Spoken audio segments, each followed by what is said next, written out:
मित्रों नमस्कार।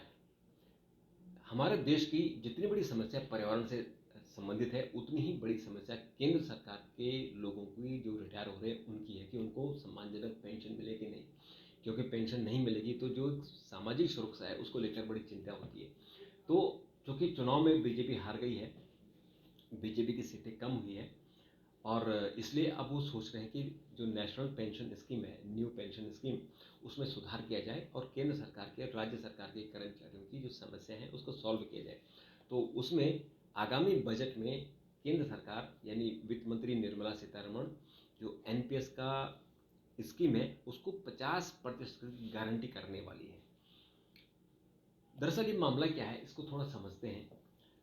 1 जनवरी 2004 को अटल बिहारी वाजपेयी सरकार ने पुरानी पेंशन स्कीम को खत्म कर दिया था और न्यू पेंशन स्कीम लागू कर दी थी।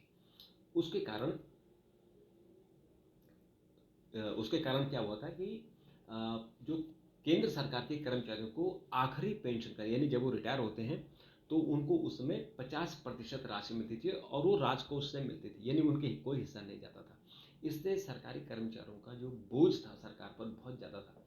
तो इसलिए पुराने पेंशन स्कीम को ख़त्म कर दिया, नई पेंशन स्कीम को शुरू कर दिया और उसमें है कि 10% कर्मचारी का हिस्सा उसकी तनख्वाह से कटेगा, 14% सरकार देगी, फिर इसे म्यूचुअल फंड में लगाया जाएगा, वहाँ से जो रिटर्न आएगा फिर इसको रिटायरमेंट के समय जो भी रकम बनेगी उसे पेंशन में कन्वर्ट किया जाएगा।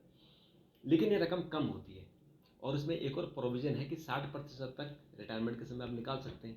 तो ले देकर वो राशि बहुत कम हो जाती है। तो उसको कैसे ठीक किया जाए, उसका तरीका है कि केंद्र सरकार जो पुरानी पेंशन है उसको तो वापस नहीं ले सकती, क्योंकि इससे बहुत ज़्यादा बोझ पड़ रहा है। तमाम हमारे जितने अर्थशास्त्री हैं, हमारा रिजर्व बैंक है, वो इसका बहुत घोर विरोध करता है। वो कहता है कि अगर आपने पुरानी पेंशन को लागू कर दिया तो फिर स्थिति बहुत खराब हो जाएगी। तो फिर अब इसका तरीका निकाला गया कि जो आंध्र प्रदेश सरकार ने किया है कि अपने कर्मचारियों को 50% पेंशन की गारंटी देती है, यानी जितना उसका 10% सरकारी कर्मचारी का वेतन का हिस्सा होता है, 14% सरकार का हिस्सा होता है और जो मार्केट से, म्यूचुअल फंड से जो रिटर्न आता है, इस पैसे को मार्केट में लगाया जाता है, म्यूचुअल फंड में, सिक्योर फंड में लगाया जाता है और जो रिटर्न आता है उस रिटर्न को भी जमा किया जाता है। तो रिटर्न 10%, 8%, 15% जो भी होता है उस रिटर्न को लगाकर और फिर वो पेंशन के रूप में दिया जाता है। तो आंध्र प्रदेश ने कहा कि हम आपको 50% की गारंटी देंगे, यानी जो भी रकम होगी उसमें मान लीजिए कि आपको रिटर्न लगाकर टोटल 35% बनता है, तो 15% सरकार अपनी जेब से देगी ताकि उसमें 50% का हिस्सा हो जाए। दरअसल सरकार ऐसा क्यों करना चाहती है? क्योंकि 2024 के लोकसभा चुनाव में बीजेपी को बहुत झटका लगा है। एक अग्निवीर योजना से झटका लगा है और दूसरा जो आपकी ओल्ड पेंशन स्कीम है, इससे झटका लगा है। कांग्रेस ने वादा किया था कि हम सरकार में आए तो ओल्ड पेंशन स्कीम लागू कर देंगे, तो बीजेपी को इसका नुकसान हुआ। हिमाचल प्रदेश विधानसभा चुनाव में बीजेपी हारी, कर्नाटका में बीजेपी हारी। तो इसलिए बीजेपी को लग रहा है कि ये बहुत बड़ा इशू है, इसको सॉल्व किया जाना चाहिए। लोकसभा चुनाव में आपकी 63 सीटें कम हो गई हैं, तो इसलिए बीजेपी को ने प्लान किया है और अभी जो बजट आएगा उसमें ये प्लान है कि एक फंड बनाया जाए और उसमें सरकारी कर्मचारियों को नेशनल पेंशन स्कीम में 50% की गारंटी दी जाए।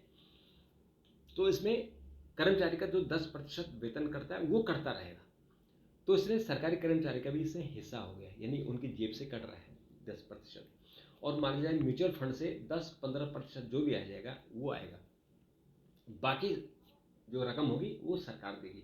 तो यानी सरकार जो पहले 100% देती थी पुरानी पेंशन योजना में, अब 100% नहीं देगी।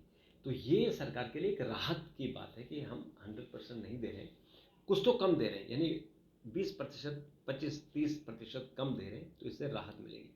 और कर्मचारियों के लिए भी फायदा है कि उनकी जेब से 10% जाएगा, लेकिन 50% पेंशन उनकी पक्की हो जाएगी।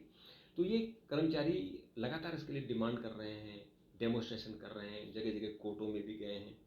और अब बीजेपी को लग रहा है कि आगामी जो चुनाव आ रहे हैं, चाहे हरियाणा का चुनाव आ रहा है, महाराष्ट्र का आ रहा है, आपका झारखंड का आ रहा है, तो इन चुनाव में हमको हार का सामना करना पड़ सकता है।